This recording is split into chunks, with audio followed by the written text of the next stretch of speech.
Bonjour à toutes et à tous. Je suis ravie d'être avec vous aujourd'hui, si nombreux, dans le cadre de cette édition 2022 du BELC. Donc, je me présente, je suis Eva Claude. Peut-être que nous avons eu l'occasion de nous croiser au gré de différents congrès ou de différents webinaires ces dernières années. Je suis donc déléguée pédagogique et commerciale pour les éditions Maison des Langues, maison d'édition que je suis très fière de représenter aujourd'hui, une maison que vous connaissez peut-être, donc qui voilà vraiment un éditeur qui se caractérise pour son innovation pédagogique. Nous étions les premiers à avoir publié les méthodes actionnelles qui suivaient à l'époque le tout nouveau CE-CRL. Voilà, vous vous souvenez peut-être de méthodes comme version originale ou encore rond-point qui avaient fait date. Eh bien, depuis, on a toujours continué à innover sur le plan pédagogique en termes de contenu. Et puis, on a innové, bien sûr, sur le digital, avec notamment une nouvelle plateforme, une nouvelle version de notre plateforme Espace Virtuel que certains d'entre vous connaissent peut-être, qui existait déjà depuis un certain temps. Donc, on se veut être innovant sur le plan pédagogique, original, c'est quelque chose qui nous tient à cœur, être un petit peu différent de ce qui peut se faire dans le monde du FLE, engagé, et puis, comme vous pouvez le voir à l'écran, avec une équipe à taille humaine, ce qui nous permet d'être au plus proche de vous. Si vous voulez en savoir un petit peu plus sur notre maison d'édition, sur notre catalogue, n'hésitez pas à aller sur notre site internet et puis vous allez pouvoir revoir tous ces points. Mais donc, sans plus attendre, on va attaquer dans le vif du sujet qui nous réunit aujourd'hui, puisqu'on s'approche maintenant des 14 heures, heure de Paris. Et donc, le sujet qui retient notre attention pour aujourd'hui, eh bien, comme vous le savez, c'est la stimulation des interactions orales élève-élève. Alors, qu'est-ce qu'on entend par cela? Quel est mon but dans la formation d'aujourd'hui? Eh bien, c'est de vous proposer des pistes pragmatiques. On va aller au concret, vous le savez, on a une heure, c'est pas grand-chose pour parler de cette thématique. Donc, des pistes pragmatiques, concrètes, d'interaction horizontale, donc d'interaction élève-élève, à nos apprenants pour des cours, quel que soit leur mode, qu'ils soient en ligne, qu'ils soient hybrides ou encore présentiels, pour s'adapter un petit peu à diverses situations qu'on peut rencontrer encore actuellement, malheureusement, et quel que soit l'âge de nos apprenants. Alors, ce que je vous propose de faire ben, maintenant, c'est justement, bah, d'interagir, avec moi malgré, le grand nombre, que, nous sommes. Et donc nous allons passer à la diapositive, suivante. Oh, attendez, voilà. Alors avant de d'interagir, peut-être je vais, vous présenter le programme. Et puis ensuite on interagira, promis. Alors, le programme, eh bien, comme toute formation, comme il se doit, on va déjà réfléchir un petit peu à ce que c'est qu'une interaction, définir un petit peu les termes, savoir de quoi on parle et pourquoi on en parle de ces interactions. Pourquoi ça doit être une aptitude, l'interaction, qui doit être au centre du processus d'enseignement-apprentissage des langues. Une fois qu'on aura tout bien défini, avec votre aide, entre autres, eh bien, on verra un certain nombre de pistes. Donc évidemment, non exhaustives, hein, mais on va parler des activités brise-glace. On parlera aussi des chansons, des comptines, des mascottes, qui sont aussi de formidables outils de stimulation de ces fameuses interactions orales horizontales, des jeux de rôle, des sondages, interviews, mini-projets. Et puis, on terminera par les débats et les simulations globales, donc qui permettent là, pour le coup, une très large interaction des participants, élèves-élèves, et très, très enrichissant. Donc voilà un petit peu ce qui va nous occuper pendant l'heure qui vient. Alors, on va s'attaquer à notre fameuse définition des termes. Qu'est-ce qu'une interaction? Alors, on va pouvoir passer à la diapositive suivante. Je m'excuse, c'est parfois un petit peu lent, mais on devrait pouvoir passer à la diapositive suivante. Alors, attendez voir. Voilà, ça y est, on y est arrivé. C'est un peu lent, mais ça arrive. Donc, interaction quid.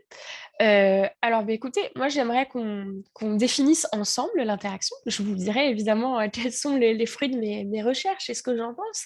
Mais spontanément, ça m'intéresse de savoir qu'est-ce que vous mettez, vous, derrière ce terme d'interaction. Alors, ce que je vous invite à faire, dans le petit panneau de discussion que vous avez dans la barre d'outils en bas de votre écran, c'est tout simplement de me dire, voilà, un mot. Qu'est-ce que vous mettez derrière interaction? Puis on va lire ensemble. Donc, j'ai échange, communication, échange d'idées, parler, partage, communiquer, dialogue, message, écrire, échange, transfert, stratégie, collaborer, créativité, partager. Je lis au fur et à mesure, vous êtes très nombreux à répondre, mais vous pouvez lire vous aussi. Gestes, compréhension, entraide, argumenter, il y a plein de choses intéressantes qui ressortent. Rebondir, échange entre deux interlocuteurs, se rencontrer, évidemment très important, vivre ensemble. On est déjà dans la philosophie. Médiation évidemment, on reviendra là-dessus. Collaboration, sympathiser, ben oui, c'est très important, on sympathise en cours, très très important. Échange interculturel, être actif, oui, on est dans l'actionnel, il faut être actif. Besoin de trouver une information, oui, il y a l'aspect aussi très pragmatique. Réagir, ouais, s'intéresser, c'est super, vous participez beaucoup, il y a plein de choses qui remontent. Créativité, débattre, ouais, vous avez vu, on en parlera, hein, des débats. Se connaître, ouais, il faut se connaître pour être à l'aise. Les actes de parole, travailler en commun, écoute, réception, coopération, écouter l'autre, ouais, très important. Partage, savoir se faire comprendre, innovation, agir et réagir. J'en lis encore quelques-uns et puis je vous partagerai le fruit de mes recherches. Merci toutes les personnes au même tableau. L'union fait la force. Intéressant. Savoir écouter, négociation, découvrir. Ok, super. Se démarquer, agir à plusieurs. Production et réception, apprendre, il y a plein de choses qui ressortent. Pratiquer le français. Je vous propose qu'on découvre tout cela ensemble, penser ensemble. N'hésitez pas si vous voulez continuer à noter des petites choses. Voilà. Alors, moi, je me suis appuyée sur le cadre, hein, ce fameux cadre, vous savez, ce texte de 2001, cadre commun européen de référence pour les langues, qui fait toujours date et qui est le paradigme dominant en FLE à l'heure actuelle. Alors, c'est ma diapositive suivante, mais qui met un petit peu de temps toujours à venir. Je vous remercie de votre patience. Elle va arriver, cette diapositive, attendez voir. Hop, super, on l'a à notre écran. Alors donc, ce fameux CECR de 2001, même si on verra plus tard, hein, il a été enrichi d'un petit opus complémentaire récemment, mais dès 2001, le texte original, donc, il nous décrivait déjà l'interaction. Alors, qu'est-ce qu'il nous disait? Donc, je vous lis, puis on va décortiquer ensemble cette définition. Dans l'interaction, au moins deux acteurs participent à un échange oral. Donc là, j'ai mis entre guillemets parce que bien sûr, ensuite, on parlait aussi de l'interaction écrite, etc., puisque l'interaction, elle n'est pas seulement orale. Mais nous, dans le cadre de notre exposé, on s'intéresse à l'oral. Donc, deux acteurs participent à un échange oral et alternent des moments de production, donc c'est-à-dire d'expression orale, et de réception, qui peuvent même se chevaucher dans les échanges oraux. Donc ça, c'est très intéressant, cette notion que non seulement il y a des moments de production, donc d'expression, et en même temps de réception, c'est-à-dire où là, on va être davantage dans la compréhension. Donc il y a ces deux morceaux, production et réception, qui peuvent même se chevaucher. Et donc là, c'est très important, puisque évidemment, dans une interaction, ça peut être animé, donc ça peut se chevaucher, ça peut être en même temps. Ensuite, autre élément important, non seulement deux interlocuteurs sont en mesure de parler, mais ils peuvent simultanément s'écouter. Même lorsque les tours de parole sont strictement respectés, et on le sait dans les interactions, ce n'est pas toujours le cas, des fois on a des discussions qui sont animées. Mais plus important encore, l'auditeur est généralement en train d'anticiper sur la poursuite du message et de préparer une réponse. Et donc ça, c'est vraiment intéressant parce que là, on est sur une compétence, sur une aptitude supplémentaire. C'est-à-dire que en même temps que j'écoute, en même temps que ma compréhension est sollicitée, simultanément, je dois déjà être en train de préparer la production de ma réponse. Donc, à la fois dans la réflexion en termes de contenu de la réponse et puis de construction linguistique. Donc, ça demande une agilité qui est très particulière et qui est très grande, l'interaction. C'est pourquoi finalement, on peut dire que c'est une compétence à part, l'interaction, puisque apprendre à interagir, ça suppose en réalité plus que d'apprendre à recevoir, c'est-à-dire la partie compréhension, et apprendre à produire, la production, l'expression des énoncés. Il va falloir anticiper, écouter et en même temps préparer, réfléchir. Donc, c'est un exercice qui est complexe. Et donc, en cela, le cadre européen commun pour les langues nous dit que l'interaction est une véritable aptitude, je vous ai mis le mot en rouge, compte tenu de son rôle central dans la communication. Puisqu'en effet, quel que soit le type de communication, mis à part si on est dans un exposé, dans un monologue, généralement, on attend une interaction avec les autres, on attend un feedback. Donc, on va être dans quelque chose comme ça de spontané et il va falloir donc gérer tout cela et c'est pas toujours facile. Alors, ma diapositive suivante va arriver, donc on va creuser tout cela un petit peu dans les détails. Donc, l'interaction en classe de langue, elle est intéressante à travailler parce qu'elle va permettre de travailler plein de sous-compétences, si je puis dire. Première sous-compétence, donc de développer les compétences langagières. Donc, on a dit que dans l'interaction, il y avait bien sûr cette partie de réception. Donc, il va falloir écouter et une écoute donc active. Donc ça, déjà, c'est une compétence. La compréhension orale. La production, puisque donc je vais devoir m'exprimer spontanément. Spontanément, à savoir que dans l'interaction, je ne suis pas autorisée, si je puis dire, à prendre des notes. Donc, il va falloir que mon temps de recherche, mon temps de construction des phrases soit extrêmement rapide pour ne pas faire attendre mon interlocuteur. Donc, la partie expression orale. La partie interaction, donc vraiment la compétence d'interaction, c'est comme je vous le disais tout à l'heure, donc de gérer les chevauchements et d'être en capacité d'anticiper la réponse. J'écoute et en même temps déjà je réfléchis à ce que je vais répondre et comment je vais le construire de façon linguistique. Et puis intéressant aussi, ça va permettre de travailler la médiation. Médiation, c'est-à-dire délivrer une interprétation. Comme vous le savez, si vous lisez un petit peu la littérature en didactique en ce moment, il y a beaucoup de choses qui paraissent sur la médiation, puisque justement ce texte initial original du CECRL publié en 2001, eh bien on a rajouté un opus concernant la médiation. C'est quelque chose qu'on souhaite voir développer, cette compétence en langue, qui est donc l'interprétation.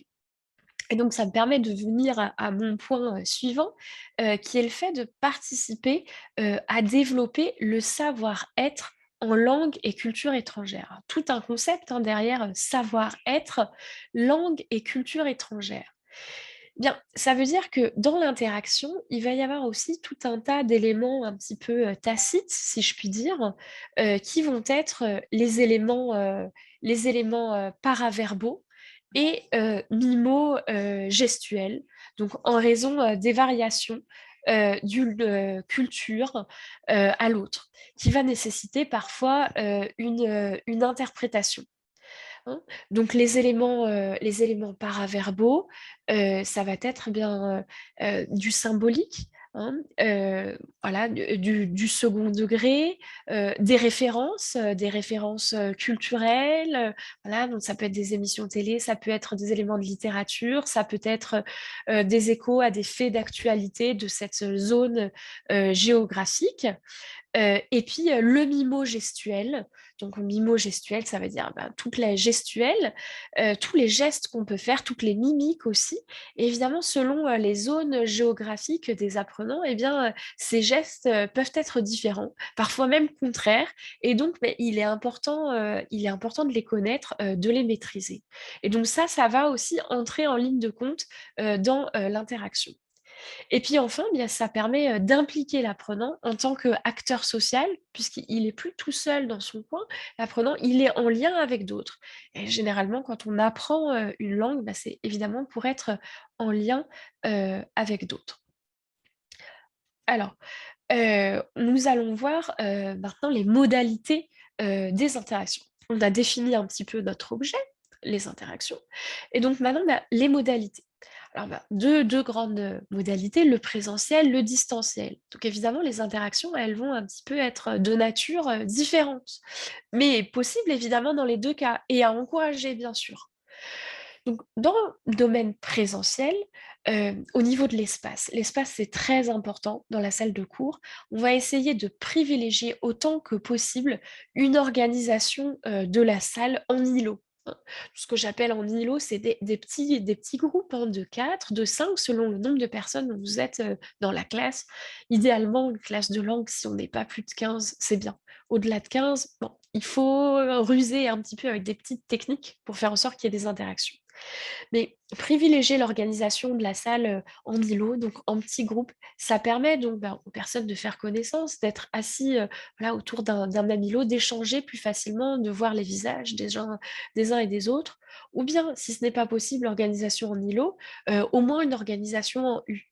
Mais surtout, éviter les rangées, hein. 1, 2, 3, 4 rangées, puisque les apprenants, ben, la première rangée tourne le dos, à la deuxième rangée. Donc ça, c'est vraiment très, très dommage. Je le conseille vraiment pas.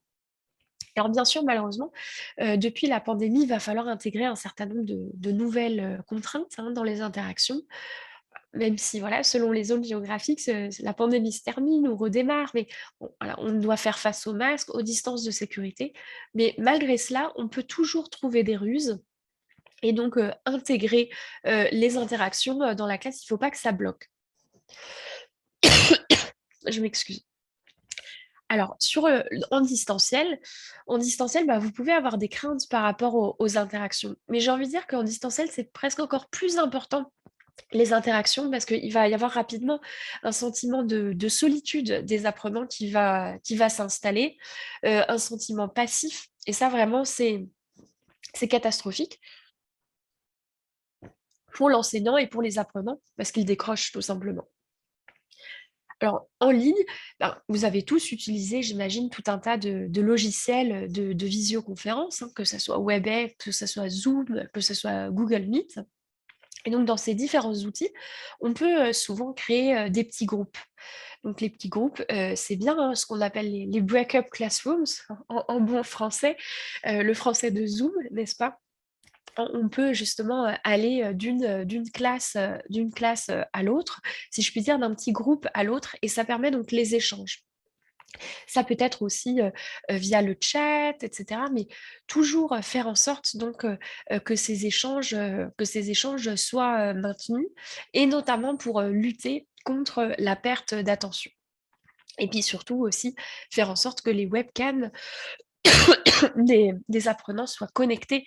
C'est aussi quelque chose donc de très important parce que les interactions orales sans caméra, eh bien, c'est un petit peu catastrophique là aussi parce que les échanges sont déjà pas tout à fait de la même nature en distanciel, mais quand il y a pas de webcam, ça renforce ce sentiment, de solitude. On a besoin de voir les visages. Voilà. Alors, qu'on soit en distanciel ou qu'on soit, en présentiel, on voit qu'on peut, hein, mettre en place ces interactions orales d'élève à élève. Elles sont très importantes et il faut les ritualiser. Les ritualiser, c'est-à-dire que régulièrement, il faut les planifier. Dans chaque, session de cours, chaque heure ou chaque 3/4 d'heure ou 1h30 selon le temps dont vous disposez avec vos apprenants, il faut qu'il y ait un temps qui soit réservé, aux, interactions. Très important. Et puis, il faut évidemment les contextualiser, donc au sein, de la séquence pédagogique. Donc tout ça, ça demande un travail de planification. Ça se fait pas, au hasard. Donc mais en tout cas, très important de réserver un temps, évidemment en lien avec, la séquence pédagogique. Distanciel comme présentiel, c'est tout à fait capital. Alors, passer à notre diapositive, suivante, mais c'est un peu lent. Hop, voilà. Donc nos activités d'interaction, de quel type elles peuvent être? Alors ça peut être, interaction orale, avoir une conversation, tout simplement, un dialogue. Ça peut être, participer à une discussion, informelle, formelle, échange autour d'une thématique, de débat. Ça peut être aussi, très pragmatique, hein, obtenir, des biens, et des services, demander des informations, hein. C'était, ressorti, dans les échanges, hein, parmi les, quand je vous avais demandé un petit peu de réfléchir à ce terme d'interaction, on avait déjà, obtenir des biens, des services. Donc c'est les mises en situation. Ça peut être aussi, faire un entretien, une interview, hein, un interviewé, un intervieweur, le système, journalistique. On le verra, je vous donnerai des exemples.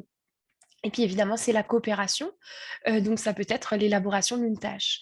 Comme vous le savez, hein, dans la perspective actionnelle, on a tout un vocabulaire, toute une pédagogie autour de la tâche, pédagogie de projet.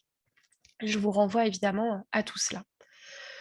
Alors à présent, donc je veux vous donner, de façon non exhaustive, un certain nombre de pistes pour pouvoir, mettre en place, tout cela. Ben, commençons par le commencement, si je puis dire, tout simplement avec les activités, brise-glace. Donc, qu'est-ce qu'il s'agit de faire avec ces activités brise-glace? Il s'agit de faire, groupe pour pouvoir interagir sans crainte. Parfois, ce qui bloque les interactions, orales, eh bien, c'est tout simplement le fait qu'on a peur. On a peur parce qu'on a peur d'être moqué, on a peur de faire des erreurs, on a peur tout simplement du regard des autres. C'est particulièrement vrai, chez les adolescents qui sont, beh, sensibles. Ils sont, en période de construction de leur identité, mais c'est aussi vrai, chez les adultes et donc la meilleure façon de lutter, contre cela, c'est de faire groupe, c'est d'apprendre, à se connaître. Donc il va y avoir une première étape qui va être la naissance du groupe, donc la mise en confiance, définition d'un objectif commun. Donc c'est vraiment, voilà, apprendre à se connaître, connaître, les prénoms, les hobbies et cetera. Créer des binômes, qui soient pas toujours, les mêmes. Ça peut être aussi, créer, un groupe, WhatsApp de la classe, un Instagram de la classe. Il y a plein, plein de choses à penser. En tout cas, c'est important que le groupe soit pensé comme une communauté avec un défi, un challenge commun. Voilà, la maîtrise de français à X, ou Y niveau en fonction de là où vous en êtes. Donc la naissance, de ce groupe. Voilà, on a un objectif commun, on va tous ensemble y arriver avec nos forces, diverses et variées. La découverte, donc des autres, parce que qui dit interaction dit qu'on va parler d'une variété de sujets, entre nous, donc on va apprendre à se connaître, donc ça va, bah, accroître les liens, affectifs et puis, en termes quand on est, plus particulièrement sur du distanciel, mais il va s'agir de pallier, ce sentiment de distance, ben, qui voilà, qui malheureusement, ben, est souvent présent au distanciel. Donc là, si on se connaît les uns les autres et cetera, plus on interagit ensemble et plus on relève, le défi à la fois de la maîtrise de la langue et à la fois, du distanciel. Et puis, parfois, le distanciel, ça peut aussi, créer des choses, inattendues parce qu'on a parfois, presque plus tendance à s'exprimer en distanciel parce que finalement, on est presque plus à l'aise, parfois paradoxalement, selon les cultures, selon les pays ou les personnalités, parce que, on n'a pas les autres en chair et en os, autour, de nous. Il y a aussi ce phénomène-là qui peut se produire. Et puis enfin, mais il y a la partie union du groupe, c'est-à-dire donc il va falloir motiver, favoriser la collaboration. Et donc, voilà, je vais vous donner tout un tas de pistes pour cela et fluidifier les échanges. Et en distanciel, ça va être aussi multiplier les canaux d'échange. Hop, alors, on va attaquer ces fameuses activités brise-glace. Hop, alors, diapositives sont toujours un petit peu longues à passer et voilà, elles s'affichent. Donc je vous ai pris un exemple d'activité, brise-glace avec les enfants, mais on va voir, aussi avec d'autres types de publics et d'autres, niveaux. Alors ici à l'écran, vous avez une méthode que vous connaissez peut-être, qui est une méthode qui s'appelle Capsure et qui est très, très belle vraiment, que je vous recommande et qui s'adresse donc à un public enfant. Donc il faut déjà être lecteur et scripteur, donc en fonction des pays, voilà 5, 6, 7 ans, jusqu'à environ, 10 ans. en fonction bien sûr de la maturité de vos apprenants. Ça aussi, c'est quelque chose qui varie beaucoup selon les personnalités, selon les pays. Et donc dans cette méthode qui s'adresse donc à des débutants, on débute vraiment au niveau A1.1, eh bien on propose régulièrement des jeux, hein. À tout âge, il faut proposer des jeux, mais évidemment chez les enfants.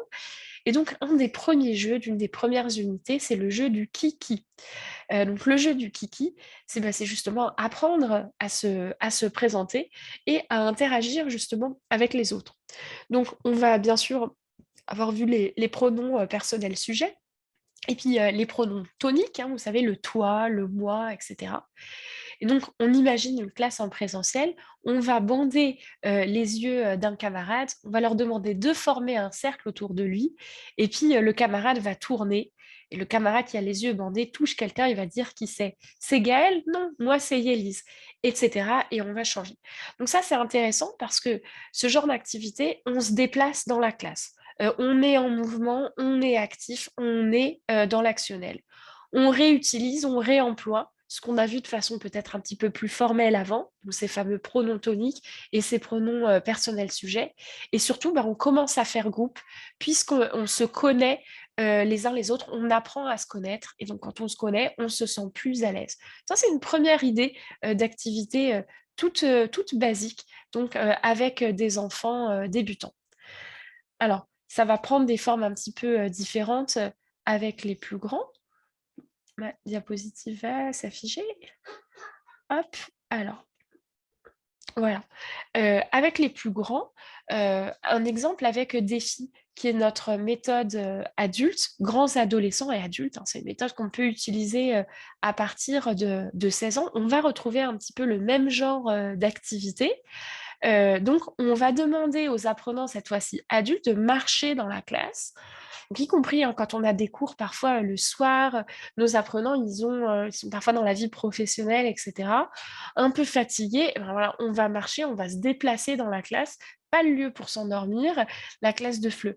Et on va faire réutiliser donc ce même type de choses. Salut, je m'appelle Marcella et toi, moi je m'appelle Max, et on va circuler comme ça dans la classe. Donc là encore, on fait connaissance, on réutilise, et donc très bonnes activités pour démarrer. Vous savez que le cours numéro 1, le cours numéro 2, c'est crucial en fait, hein. C'est là vraiment où il y a beaucoup de choses qui se passent et qui va déterminer un petit peu, la suite. Donc, exemple d'activité brise-glace. Alors, hop, voilà. Donc là, ce que je vous ai présenté, c'est des activités brise-glace avec des tout petits niveaux, hein, puisqu'on apprend à se présenter, etc. Qu'est-ce qu'on peut faire avec des niveaux un petit peu plus avancés, comme le A2 ou le B1? Et donc là, ça marche avec des ados ou des adultes. Vous connaissez peut-être la technique du portrait chinois. On appelle ça aussi le questionnaire de Proust, hein, donc tiré de l'auteur, bien sûr, Marcel Proust. Donc, l'idée, c'est de faire réutiliser des choses qui ont été un petit peu travaillées, comme le conditionnel, le fait d'émettre des hypothèses. Et on va faire un petit système d'interview, donc toujours hein, avec nos apprenants qui vont se balader dans la classe, aller à la rencontre des autres et demander, et si j'étais un animal, si tu étais un animal, tu serais, et si tu étais un objet, et si tu étais une saison, et si tu étais une ville, si tu es une couleur, une boisson, etc. Donc ça, c'est très intéressant parce qu'on apprend plein de choses au sujet de ses camarades. On continue à créer le groupe classe. Et puis, ben, mine de rien, en termes grammaticaux, en termes syntaxiques, on va réutiliser un certain nombre de tournures. Vous voyez qu'il y a une deuxième colonne sur l'exemple avec pourquoi, donc on peut aussi aller plus loin. Bon, là, c'est un exemple de niveau A2, B1, mais on pourrait très bien imaginer complexifier un petit peu et ça pourrait aussi tout à fait marcher avec des niveaux B2 ou C1. Donc, ce genre de fiche, vous trouvez ça sur différentes plateformes. Donc là, c'est Monolingo, par exemple, mais vous pouvez aussi tout à fait être créatif et créer vos propres portraits chinois. Voilà. Hop, la diapositive suivante va s'afficher. Donc là, vous avez à l'écran, vous aviez le lien. Donc, on a parlé un petit peu de nos activités brise-glace. Parlons un petit peu maintenant des chansons, des comptines, des mascottes. Tout ça aussi, c'est très important, hein, toujours dans les techniques d'animation de classe pour faire interagir vos apprenants. Alors, nous aussi, on a des mascottes et donc justement, je vais, vous montrer, un petit exemple. Alors, notre diapositive va finir, par s'afficher. Hop là et voilà, là voilà notre mascotte. Donc la fameuse mascotte, c'est Gaston le pigeon. Dans la méthode Capsule, mais peut-être que vous utilisez, d'autres méthodes, peut-être que vous avez utilisé, l'ancêtre, si je puis dire, de Capsule, Zoom. On avait une autre mascotte, qui était un animal, imaginaire, mi-dinosaure, mi-dragon. Là, dans Capsure, c'est un pigeon. C'est un pigeon parce que c'est un pigeon voyageur, parce que dans cette méthode, on a une famille qui voyage dans les différents pays de la francophonie. La mascotte, c'est un bon outil pour interagir parce que nos apprenants enfants, ça les met en confiance. Il y a un lien affectif qui se crée avec cette mascotte. Et alors, comment les faire interagir avec la mascotte? Alors, plein de pistes, ça, on peut trouver ça dans les guides pédagogiques. Mais ce qui est intéressant, un peu truculent, si je puis dire, c'est le compte Instagram. Le compte Instagram de Gaston le Pigeon. Et oui, cette petite mascotte, elle a son compte Instagram. Et donc, bah, l'idée, qu'est-ce qu'on va faire avec ça? Eh bien, ce pigeon, il va se balader avec vos élèves. Et donc, on va inviter vos élèves à prendre des photos avec Gaston le Pigeon. Donc, Gaston le Pigeon, il va partir en week-end, il va partir en voyage, ou il va partir tout simplement en excursion dans sa propre ville, dans des lieux qu'il aime bien. Et on va demander donc aux apprenants de prendre la photo et aux parents, pourquoi pas, eh bien, voilà, de partager sur Instagram ou bien tout simplement d'amener la photo en classe et eh bien, les apprenants vont devoir parler, donc se mettre en petit groupe. Ah, et ton Gaston, ce week-end, il est allé où? Qu'est-ce qu'il a fait? Etc. Et donc, on va avoir le support pour justement des interactions orales.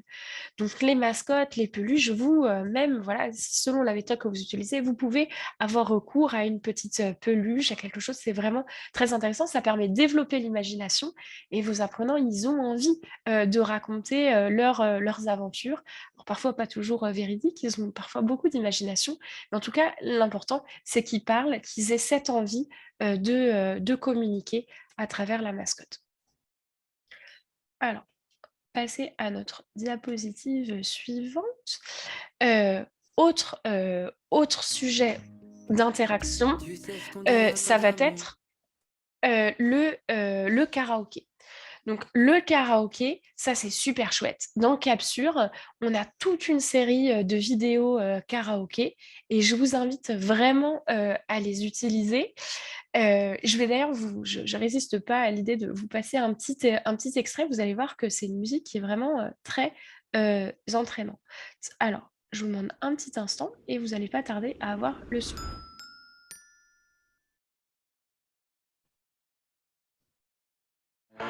Dans la maison du Canada, y a une cheminée s'il fait trop froid. Dans le jardin, y a une balançoire. On y joue du matin au soir. Dans le salon, y a un canapé. On est vraiment bien installé. Une table, 5 chaises et un placard. Et une lampe s'il fait trop noir. Ce n'est pas notre maison, ici tout est nouveau. Mais c'est grand et c'est beau. Ce n'est pas notre maison, ici tout est nouveau, mais c'est grand et c'est beau.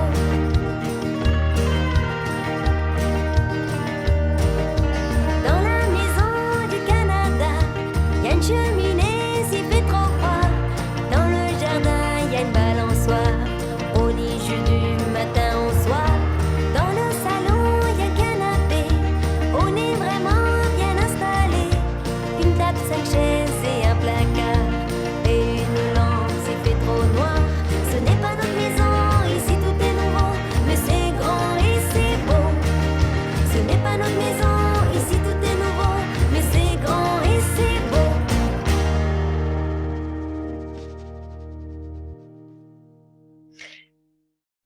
Voilà, donc vous avez un exemple de ces karaokés. Alors, comme vous voyez, la musique est très, entraînante. Et puis, évidemment, on va réactiver hein, tout le vocabulaire, toute la grammaire qui est vue dans l'unité. Donc, ce phénomène de répétition va bien sûr ben, permettre la maîtrise de ces structures. C'est évidemment ludique. Et puis, bah, ça permet les interactions dans la classe dès le niveau débutant, parce qu'il y a toute une série de questions qu'on va poser sur le karaoké. Et du coup, et qu'est-ce qu'il y a dans la maison, etc. Il y a tout un tas de petites interviews qui sont prévues avec ce karaoké. Et puis, ça peut donner d'autres idées, et notamment l'idée de faire une playlist de chansons de la classe.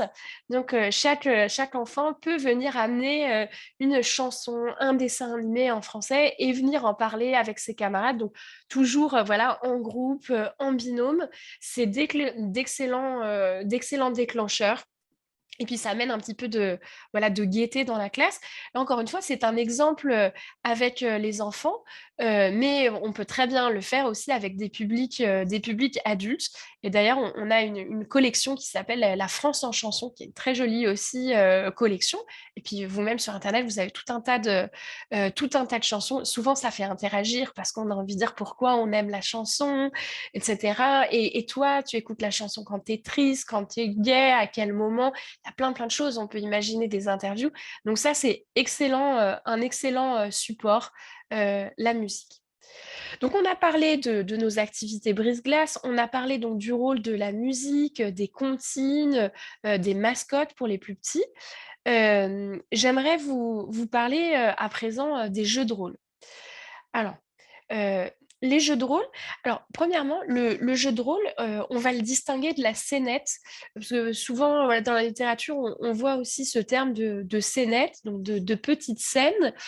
Alors, en fait, la différence entre la scénette et le jeu de rôle, c'est que la scénette, elle fractionne des éléments qui sont vraiment simples et qu'il s'agit de mémoriser et de réemployer. Mais du coup, le canevas est très sec, si je puis dire. Et donc, on peut retomber dans les travers de l'approche communicative ou d'approche plus traditionnelle où il y avait un système vraiment uniquement de mémorisation et pas forcément de digestion des éléments. C'est pour ça que je préfère vous parler de jeu de rôle parce que le jeu de rôle est un petit peu plus libre, le canevas est un petit peu moins raide.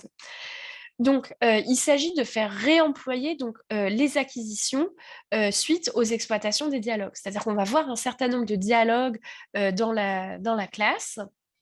Voilà. Et ensuite, bah, on va les faire travailler et demander aux apprenants de créer les propres dialogues.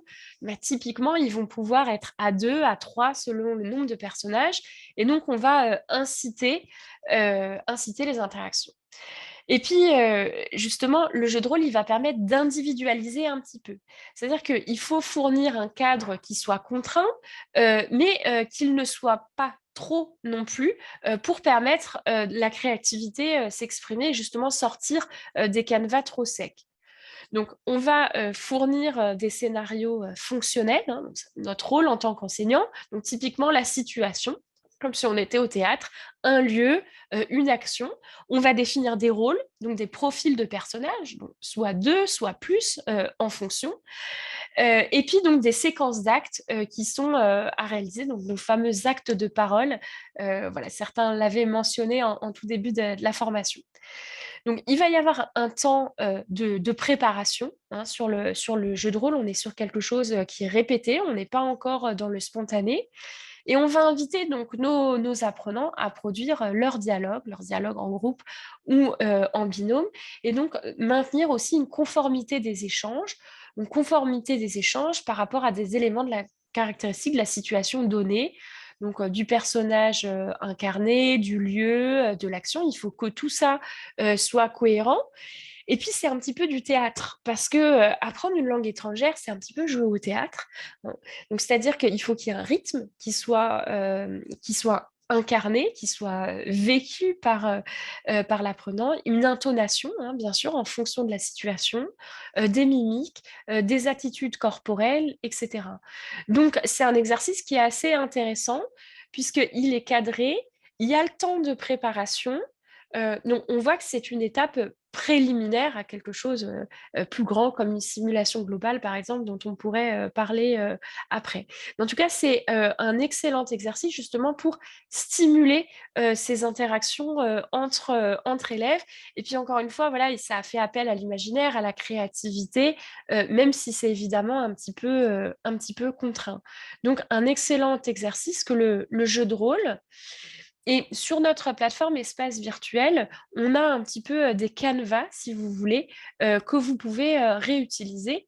Et donc, c'est à présent ce que je veux vous montrer. On va passer à la diapositive suivante. Voilà. Alors, sur l'espace virtuel, pour ceux qui le connaissent, et puis pour ceux qui ne le connaissent pas, courez-y vite le découvrir, vous avez des microfilms. Donc, les microfilms, c'est des films qui ont été créés totalement sur mesure hein, pour l'apprentissage du français. Ce qui est intéressant, c'est qu'il y a des sous-titres et puis, il y a une deuxième partie du film où le film est répété au ralenti avec tout un tas de constructions syntaxiques qui sont mises en évidence. Voilà. Et donc ça, c'est des canevas qu'on peut réutiliser. Alors là, je vais vous montrer un exemple. Donc, c'est toujours aussi un peu ludique, hein, c'est un petit peu décalé.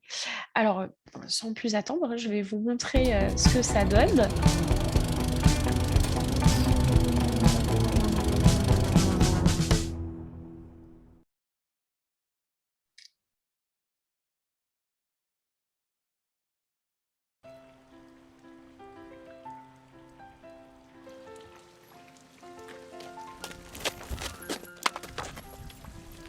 Oups, pardon. Oh, désolé. Oh, Quoi? on a le même. Mais tu écoutais Ne me quitte pas de Jacques Brel? Oui, j'aime beaucoup Jacques Brel. Moi aussi. C'est ma chanson préférée.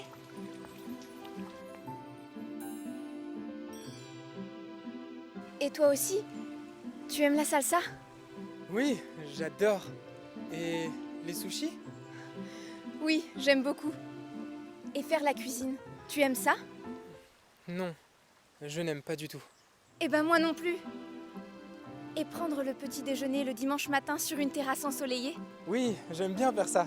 Et ce que je préfère, c'est Partir en vacances. Mon pays préféré? C'est Madagascar. Ma couleur? Vert. Les chats?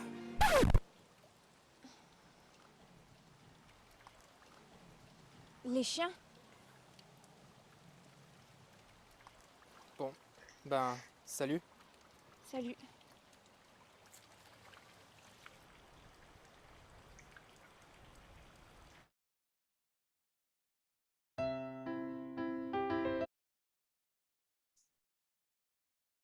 Voilà, donc ce qui est intéressant, ouh, on est passé un petit peu vite. Ce qui est intéressant ici, c'est que je vous ai passé la première partie de la vidéo, mais ensuite vous avez donc une seconde partie où toutes les structures sont isolées et sont à l'écrit. Donc toutes ces structures, j'aime pas, j'aime beaucoup, oui j'adore, moi aussi, et toi aussi. Donc il y a différentes couleurs pour les éléments syntaxiques que les élèves vont pouvoir réutiliser, et puis les compléments dans une autre couleur, les chiens, les chats, la salsa, etc. Donc les élèves vont pouvoir supprimer la salsa, les chiens, les chats, et remplacer par d'autres choses qui leur parlent eux, et ainsi réécrire le dialogue.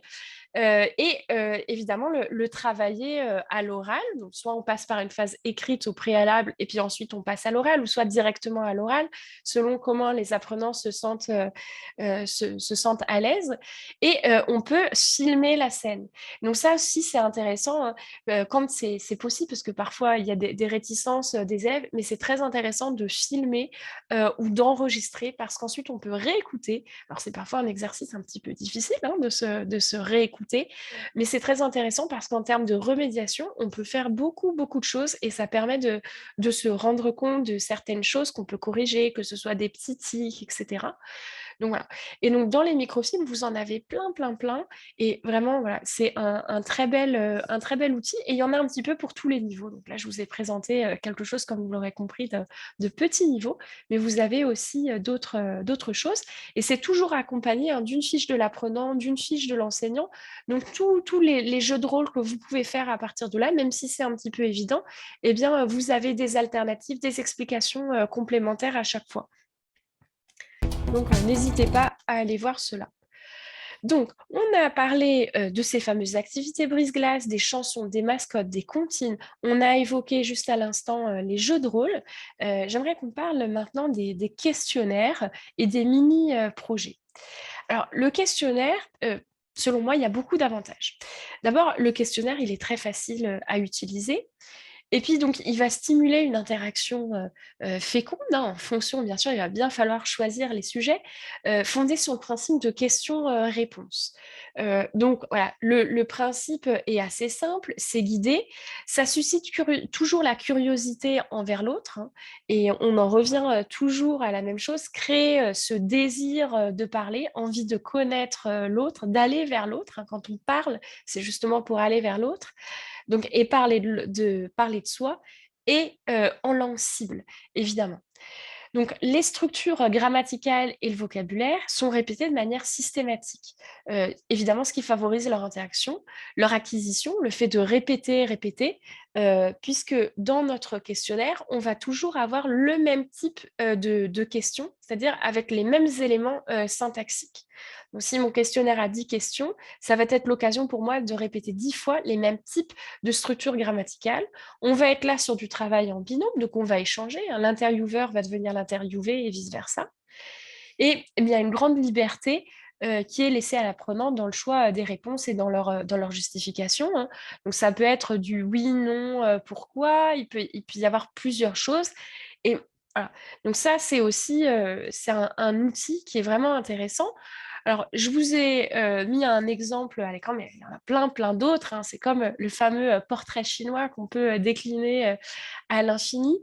Donc ici, c'est une activité typique qu'on fait passer les fêtes de Noël, l'approche du Nouvel An civil, et on demande, voilà, et cette année, est-ce que vous allez, on travaille sur les résolutions, hein, en général, le Nouvel An, c'est l'occasion pour cela. Et cette année, est-ce que vous allez vous lever plus tôt, vous coucher moins tard, faire plus de sport, ou bien encore arrêter de fumer, de boire, manger mieux, moins utiliser votre téléphone, etc., etc. Donc là, vous avez 3 réponses, le oui, le non, le peut-être. Mais c'est une activité intéressante, là encore, parce que vous allez pouvoir donc télécharger, imprimer le document. Donc là, il est tout fait, mais vous pouvez aussi créer, bien sûr.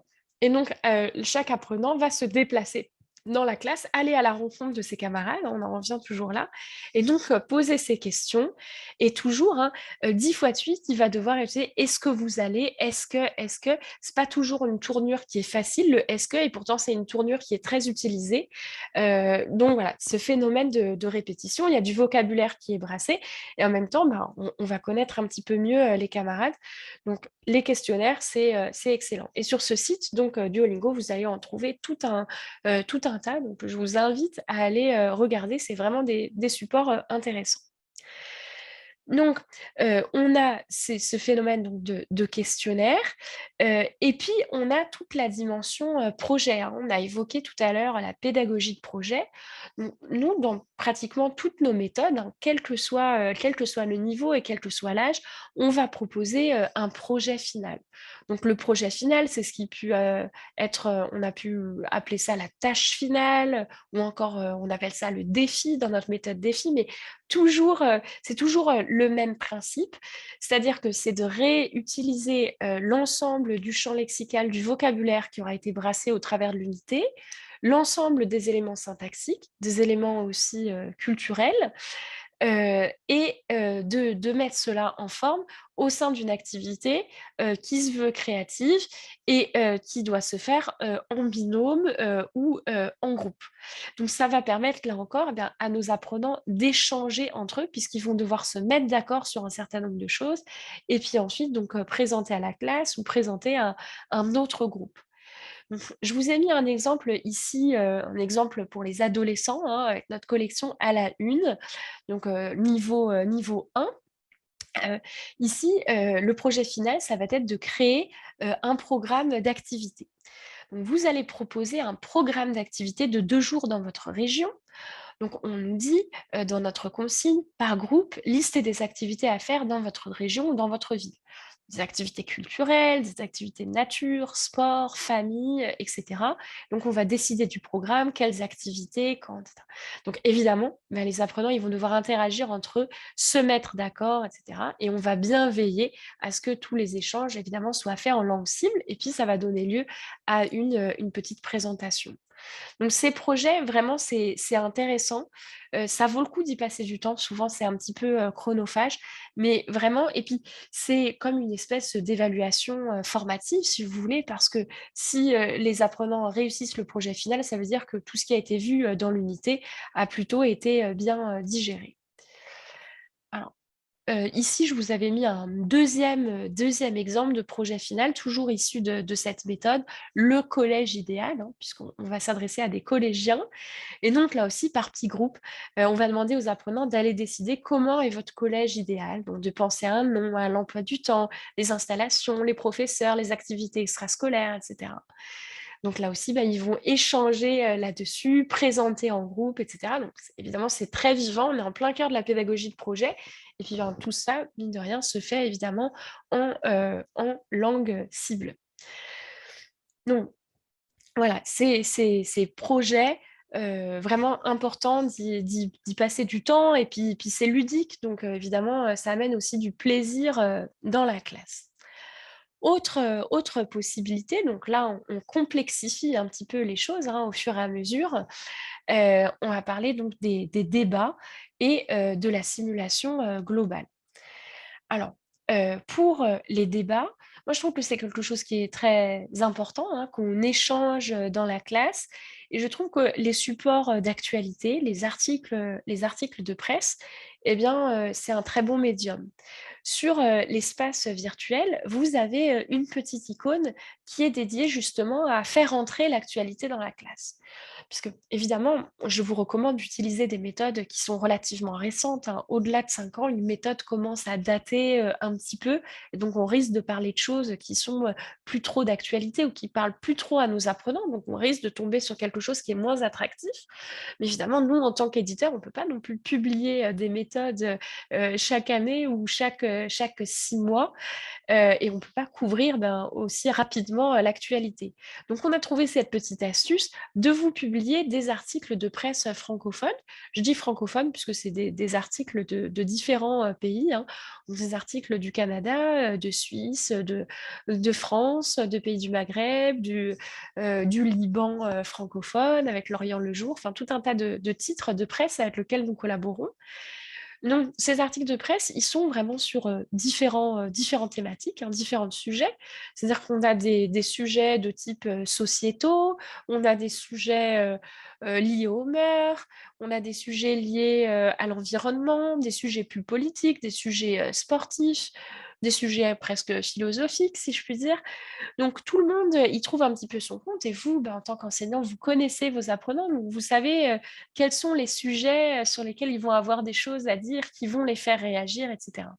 Donc vous allez avoir la possibilité de télécharger, l'article de presse et également une fiche de l'enseignant, une fiche de l'apprenant donc évidemment, bah, tout ce corpus de documents est didactisé avec tout un tas de questions, des solutions, et cetera. Et nous, dans le cadre de notre problématique de stimuler ces interactions entre nos apprenants, eh ben, c'est d'excellents supports de débat. Parce qu'il va y avoir donc une phase de lecture, donc lecture en classe ou bien lecture en mode classe inversée, donc lecture à la maison, etc. Et toujours, à la fin de l'article, on vous propose des sujets de débat. Donc ici, par exemple, ce que je vous montre à l'écran, c'est un article qui date de 2020, qui a été publié dans Libération et qui nous parle du Royaume-Uni et Libération titre: «Confiné, le pays de Galles se déchire sur les produits essentiels». Donc, il va y avoir toute une définition de ce que le Pays de Galles a considéré pendant cette période de pandémie comme produit essentiel. Évidemment, ça a fait débat. Alors là, dans l'Hexagone, on a beaucoup parlé des livres et malheureusement des librairies qui n'étaient pas ouvertes parce que considérées comme produits non essentiels. Donc, évidemment, le monde de la culture a réagi autour de cela. D'autres personnes trouvaient que voilà, d'autres produits étaient plus essentiels, etc. Donc, bien, on invite les apprenants à débattre. Donc, sur les fiches, les corpus didactisés, vous allez toujours retrouver une section qui s'appelle « À vous la parole ». Donc là, je vous lis un petit peu l'énoncé. Et vous, quels sont les biens que vous jugez essentiels? En petits groupes, faites des recherches sur la perception du terme bien essentiel dans d'autres pays du monde. En petits groupes, établissez une liste de produits que vous jugez essentiels pendant le confinement. Présentez-la au reste de la classe en expliquant vos choix, etc. Donc là, typiquement, on va être sur du travail de binôme ou sur du travail d'équipe et on va devoir échanger ensemble, on va devoir présenter, etc. Et donc, vous avez vraiment une variété de sujets et je suis sûre que voilà, il y a des choses qui vont faire réagir vos apprenants. Donc ça s'adresse plutôt à des adultes, ça peut être aussi des grands adolescents, hein, selon le niveau de maturité.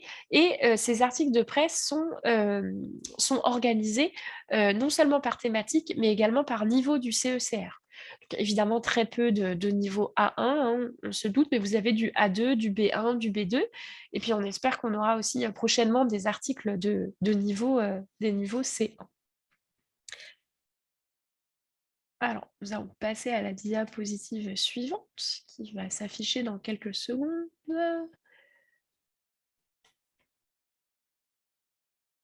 Hop. Et voilà. Alors, le débat, c'est donc une chose. Euh, ouh, le débat, c'est donc une chose qui est évidemment déjà assez complexe. Ensuite, on peut grimper encore dans le niveau de complexité, au niveau de l'interaction, et aller vers la simulation globale. Donc, qu'est-ce que c'est que la simulation globale? Donc, c'est proche du jeu de rôle, mais comme je vous le disais, la simulation, c'est plus complexe parce que les personnages sont plus nombreux et ils entretiennent donc des rapports qui sont directement liés à la situation. Et ça va être donc les apprenants eux-mêmes qui vont réinventer le monde, si je puis dire, dans sa globalité, par la création d'un décor, de personnages et d'un événement. Donc, les contraintes vont laisser la possibilité de développement imprévisible. Donc là, vous voyez, quand on parle de développement imprévisible, on est sur quelque chose qui va être plus spontané. Hein, évidemment, on est presque sur du théâtre d'impro, si je puis dire. Donc, de développement imprévisible dû aux interactions de tous et à la créativité de chacun. C'est-à-dire que là encore, je vais devoir m'adapter. Mon apprenant qui va mettre un élément perturbateur dans le scénario, eh bien, l'interlocuteur en face, il va devoir réagir. Il va peut-être pas pouvoir dire ce qu'il avait prévu de dire, il va devoir s'adapter. Et donc là, on est tout à fait dans le travail des compétences qu'on cherche à faire acquérir à nos apprenants. Donc, elle va permettre, cette simulation globale, de libérer, d'individualiser la parole, plus que le jeu de rôle, puisque là, on a un canevas qui est beaucoup plus large et il va falloir gérer justement ces imprévisibles et viser donc à l'acquisition d'une compétence donc de communication. Alors, je vais vous montrer des exemples donc, de projets de simulation globale. Alors ici, ce que je vous ai mis, c'est le projet MUNE que vous connaissez peut-être, hein. On va jouer aux apprentis diplomates, si je puis dire. Donc, on vous propose ici un jeu de diplomatie multilatérale. Donc, en fait, on va demander aux apprenants de reproduire une simulation des travaux de l'Assemblée générale de l'ONU. Alors, c'est quelque chose qui est fait souvent dans des collèges, dans des lycées, soit par les professeurs de langue, mais aussi par les professeurs d'histoire-géographie ou d'autres disciplines. En fait, le jeu est très simple. On va choisir une thématique. Donc, très divers. Ça peut être une guerre dans le monde, ça peut être un sujet environnemental, ça peut être un sujet qui touche aux droits des enfants. Voilà, on choisit tous ensemble une thématique, un sujet, et puis les apprenants vont devoir faire des recherches sur cette thématique et jouer un pays. Donc, ils vont devoir faire des recherches sur la position de ce pays vis-à-vis de cette thématique. Donc c'est vraiment intéressant parce que ben, tout le monde va pouvoir parler, tout le monde a fait des recherches au préalable et ça fonctionne très très bien. Voilà et puis, parfois quand on enregistre, eh bien on envoie ça à l'ONU et régulièrement donc, il y a des classes, de langue ou d'histoire qui sont invitées, à l'ONU pour, rejouer, les scènes. C'est des très beaux projets. Je vous ai mis donc, le lien, vers le site, donc, de l'ONU, qui propose ce genre, d'activités, éducatives et puis ça contribue aussi, à la citoyenneté, globale et quand on apprend, une langue étrangère, eh bien, c'est aussi dans cette, dans cet objectif-là, de mieux connaître le monde. Alors, je voulais vous montrer à présent un deuxième exemple de projet de simulation globale avec donc une thématique autour de la ville idéale. Donc dans cette activité de simulation, globale, les apprenants, doivent, ici créer une ville virtuelle, donc une ville qui soit écologique et qui soit citoyennement, verte. Alors, dans cette ville idéale, on va avoir, tout un tas, de personnages. On peut évidemment, adapter en fonction, du nombre, d'apprenants, qu'on a, dans la classe. Alors, on va passer à la diapositive suivante et vous allez avoir donc les différents rôles.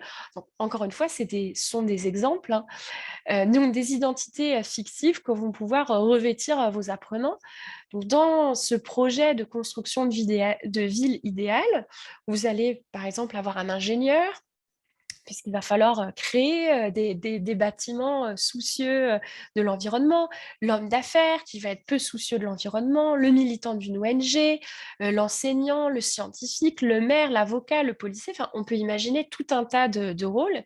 Et évidemment, ça va donner lieu à un certain nombre de débats, à un certain nombre d'échanges. Voilà, au sujet de cette ville. Alors, on peut guider un petit peu les échanges. Donc moi, j'avais des documents avec des petits débats. Alors, ça va s'afficher à l'écran dans une seconde, mais vous pouvez aussi laisser libre à la créativité. Donc, il peut y avoir, par exemple, dans cette ville, dans le processus de cette création de ville idéale, des incidents. Alors, des incidents dans une boutique, par exemple.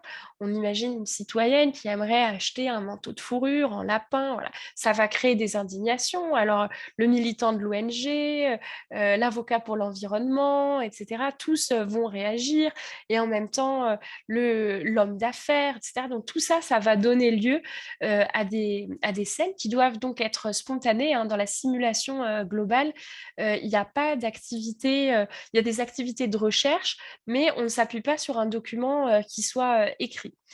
Donc, ça peut être transposé aussi à l'alimentation, donc le bio, etc. Donc, évidemment, vous pouvez coupler ça à l'unité de la méthode que vous utilisez, puisqu'il y a toujours un moment où on va parler d'alimentation, toujours un moment donné, on va parler d'architecture, etc. Et vous pouvez adapter au niveau. Donc, idéalement, la simulation globale, voilà, elle se fait au minimum à partir du niveau A2, B1, sinon on va être limité. Mais en tout cas, voilà, c'est vraiment un très bel exercice. Ça peut être aussi, un projet, de fin d'année, voilà. C'est vraiment ça donne lieu à tout un tas d'interactions, c'est ludique et ça brasse tout un tas de choses à la fois culturelles, syntaxiques, de vocabulaire. Ça permet de créer, le groupe classe. Alors hop, on va notre prochaine diapositive. Notre prochaine diapositive, alors elle vise un petit peu à récapituler ce qu'on vient de dire. Alors d'abord, sur le plan pragmatique, donc on a parlé des activités brise-glace, des chansons, des mascottes, des comptines. On a évoqué la question des jeux de rôle, des questionnaires, donc avec l'intervieweur, l'interviewé.